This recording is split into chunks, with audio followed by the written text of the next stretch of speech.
பஞ்சமி தண்டநாதா சங்கேதா சமயேஸ்வரி சமய சங்கேதா வாராகி போத்ரிணி சிவா வார்த்தாளி மகாசேனா அஞ்ஞாச்சக்ரேஸ்வரி அரிக்னி பாத நமஸ்தே ஜெய் வாராகி.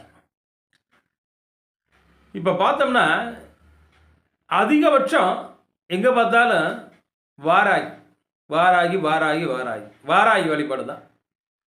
என்னங்க எல்லாரும் வந்து வாராகி வாராகின்றாங்களே, நம்மளும் வாராகி வழிபாட்டில் ஈடுபடுவோமே அப்படின்னு சொல்லி சில பேர் வாராகி வழிபாட்டில் ஈடுபடுவாங்க, வாராகி கும்பிடுவாங்க. வாராகியை கும்பிட ஆரம்பிக்கும் போது வீட்டில் அடிதடி ஆகி போயிடும், சண்டையாகி போயிடும். சாயந்தரம் பூஜை பண்ணலாம்னு நினச்சிட்டு இருப்பாங்க, இங்கே காலையிலே கலவரம் ஆகி போயிடும். அப்புறம் எங்கே பூஜை பண்ண? அப்புறம் சரின்ட்டு அதோட அறகுற மனசோட உட்காந்து என்ன இப்படி பண்ணிட்டாரே வாராகியம்மா, என்ன என் வீட்டுக்காரர் இப்படி பண்ணிட்டார், என்ன வீட்டுக்காரம்மா இப்படி பண்ணிச்சு, என் பிள்ளை எப்படி பண்ணிடுச்சு அப்படின்னு சொல்லி மன சங்கடத்திலேயே வந்து பூஜையில் உட்காருவோம்.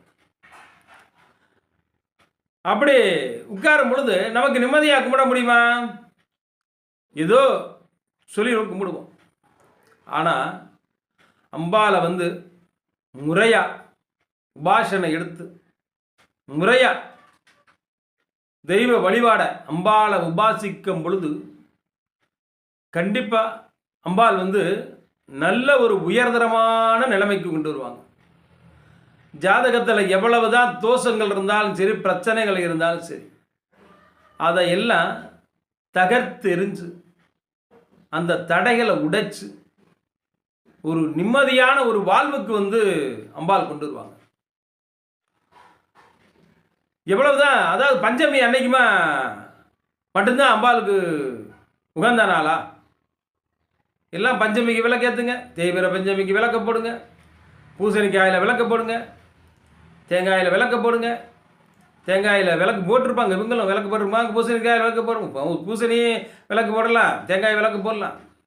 ஆனால் இதெல்லாம் வந்து போட்டுக்கிட்டே இருந்தால் எப்படி நல்லது நடக்குதா யோசிச்சு பாருங்க. முறையா நீங்கள் அதற்கு உண்டான உங்களுக்கு உண்டான மந்திரம் என்ன அம்பாள்கிட்ட கேட்டு உங்களுக்கு உண்டான மந்திரம் என்ன சொல்லுவோம். வாராகிய உபாசனை பண்ணணும்னு நினைக்கிறவங்க அடியேன் தொடர்பு கொள்ளுங்க.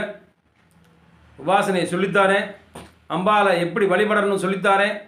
உங்களுக்கு உண்டான என்ன மந்திரம், உங்களுக்கு என்ன தேவை அதுக்குண்டான மந்திரம், அந்த மந்திரத்தையும் சொல்லித்தாரேன்.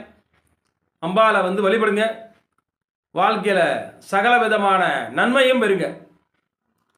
அம்பாலை வந்து உண்மையாக நேசிக்கணும் உபாசிக்கணும்னு நினைக்கிறவங்க தொடர்பு கொள்ளுங்க. நன்றி.